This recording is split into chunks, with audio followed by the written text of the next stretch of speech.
What's up, y'all? It's Ty in this video. Today, we're going to be going over talking about the new content coming to NBA 2K25 MyTEAM tomorrow, headlined by 100 overall Luka Doncic, the Apex set. Guy, we also do see a Dark Matter Ray Allen, Kareem Abdul Jabbar, as well as MPJ, as a variety of Galaxy Opals as well as Pink Diamonds are going to be coming to the game as well. Now, for me, again, what they show is coming for the average person in the MyTEAM community, honestly, is unrealistic. Like, the average person is not going to be able to get Luka Doncic, considering the odds of him are so horrible, and 100 overalls are insanely priced on the game. For MPJ, for Kareem, for Ray Allen, you know, those cards are all like, okay, but again, what are their prices going to be like? I'll be the one to tell you, their prices are going to be absolutely ridiculous. Are they going to be worth it for you guys? I mean, again, you guys be the judge, but I'm telling you right now, I have a hard time seeing any of those cards be worth it. Although, I do believe Kareem is going to be one of your best power forwards in the game. I think at 7-2, if he does see his release, you know, put on that very quick, I actually think it's going to be a solid enough release that you are going to ultimately be able to compete with and have fun with. So, do I hate this drop? Again, I think it really comes down to what the Galaxy Opals look like, what the Pink Diamonds look like. Because, I mean, look, at the end of the day, 100 overalls, like, they're cool and all, right? I'm not going to just sit here and hate on them, you know, but, like, remember, for the average person that plays this game, they'll probably never get to use 100 overall. Now, for Luka Doncic, I'll break him down a little bit. Like, with the card, obviously, again, at 6'7", if he does get a change release, he's going to be incredibly good. He does need a change release, though. If he does not get a change release, just being honest, that Luka Doncic is going to leave something to be desired. Not that he's, you know, horrible. It's just like, without a change release, his release isn't great. And again, defensively, obviously, as 100 overall, he's going to come perfect. So if he does get a change release, let's say like a Michael Beasley type base, you've got by far and away the best. It's not even close. You got by far and away the best point guard in the game. So hopefully for you guys out there that do like, you know, opening packs, that, you know, like all of, you know, the best cards in the game, hopefully for you guys, he does get a change release for the people that obviously can get him. If he does get a change release, is he going to be better than Michael Jordan? I think that's important to note. Like, I think it's close. I think for me, like, the one thing about it is Luka is just going to be that little bit taller. So, I mean, again, if you want to say he's going to be better than Michael Jordan, I'm not going to be the one to really debate you on that. I just think that is a debate to be had. The thing for Ray Allen is this. It's been years since we have seen a really good Ray Allen card. And when I say years, trust me, I mean years. We used to see good Ray Allen cards. He used to have, like, the best release on the game. That time has came. That time has went. You know, it's really that simple, that easy. The time has came, the time has went. At this stage, it's just really tough for me to get behind Ray Allen as far as an overall card. He's undersized at that shooting guard position. I just think it's tough for him. You know, I just think it's tough when you've got guys like Brandon Roy in the game for free or for $10 if you bought the Pro Pass. I think it's going to be tough to argue that Ray Allen is that much better than him. Even compare him to, like, Dr. J, who is 6'7".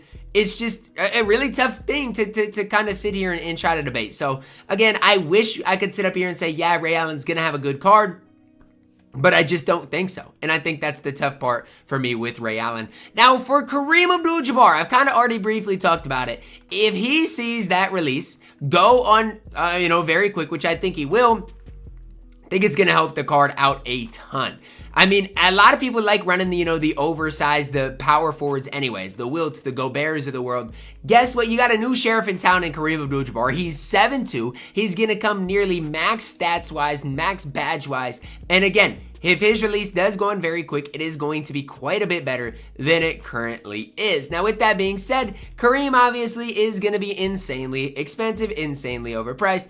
Is he going to be worth his price? I don't know. You guys tell me. For Michael Porter Jr., you're looking at a long, lengthy 6'10" small forward that should be able to knock down shots with the best of them. I just don't know about MPJ's release this year. Like, I haven't used him enough to really, you know, say it's a bad release, but it's tough for me to sit up here and hype it up because I have not used MPJ cards this year. I do think the the potential of Michael Porter Jr. is definitely there. It just comes down to, are you going to, where are you at with MPJ, right? Obviously, like, his size is there. What are they going to make his defense like? He is a dark matter, so he should come with good defense. However, it's Michael Porter Jr. notoriously is never the best defender. So that's the one thing about MPJ that we have to see. As far as his Apex drop, it's fine. Like, I know a lot of people are going to be hype about the Luka Doncic. For me, I need to see more.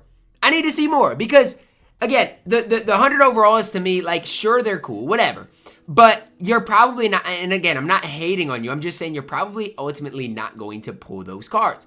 As far as the dark matters, these cards are insanely overpriced. So I'm hoping we get good pink diamonds. I'm hoping we get good galaxy opals. And honestly, even all the way down to amethyst, hopefully we get good amethyst cards as well. Because honestly, that's in my opinion, that's really where you're going to benefit, right? That's where the community is going to benefit as long as they can continue to build these solid budget squads. So again, as far as the Apex drop, am I going to open packs with it? Maybe, right? I still got a lot of King of the Court VC that I can go use and open up. Obviously, hopefully I can just make some MT in return. But as far as like these cards in this Apex drop, I just think it's fine. I never get too high or too low. The thing about it though is, like, I think it's really Kareem made. Like, without Kareem, like, let's say Kareem was a worse dark matter there, I promise you guys I would not be super hype about this drop if it wasn't for Kareem being in it. I wouldn't. To me, there's just not a whole lot else to really look at here. Again, Ray Allen, I don't think he's going to be great. I don't think MPJ is going to be great. Luka Doncic is going to be cool, but the price of these 100 overalls are just ridiculous right now as it stands in the game. So that's the thing for me. Like, again, I'm not hating on this Apex drop. I think it's a fine Friday drop. I do hope pack odds are slightly improved. Because if they're not, again, I just think it's still a better value to rip those super packs every Tuesday if you are going to open packs at the end of the day. So I know a lot of people are probably excited, hype about Luka Doncic, especially a Laker Luka for the first time in NBA 2K history. But at the end of the day, limit your expectations, because if you open packs tomorrow, you are not pulling Luka Doncic. I'm telling you right now, you're not doing it. But again, as far as the rest of it here, it's in my opinion, Kareem looks really good. MPJ looks solid in my opinion. So that's what I've got for you guys today. Am I super hype about this drop? I don't think it's horrible. I wouldn't say I'm super hype about it, but I definitely don't think it's a horrible drop, especially because Kareem is in this drop. If Kareem was not in this drop, I would probably be a lot less hype, but another power forward Kareem coming. Should see that release done very quick. Obviously, Luka, we'll have to wait and see again what his animations look like tomorrow morning. But he looks fine. Like, Luka's going to be Luka. He's going to be 6'7". And again, I don't think they're going to keep the release the same. Because if they were to keep the release the same, why would anybody be hype about a Luka Doncic? Nobody would. They need to change that release to get people hype about Luka Doncic coming tomorrow and to put him on the same level as MJ. If they're going to change MJ's release, they got to change Luka Doncic's release. It really is that simple, that easy to understand. So that's going to wrap it up for me. Do I think the market's going to go down a ton? Maybe, maybe not. I do think that power forward position with the guys like Wilt, guys like maybe like a Rudy Gobert could go down a little bit, considering it's just hard for me to say like Kareem isn't going to be better than those couple of guys that I did just mention. But that is going to wrap it up. Let me know your thoughts. Drop a like on the video, guys. Subscribe if you are new, and as always, man, I love you guys. Have a blessed day.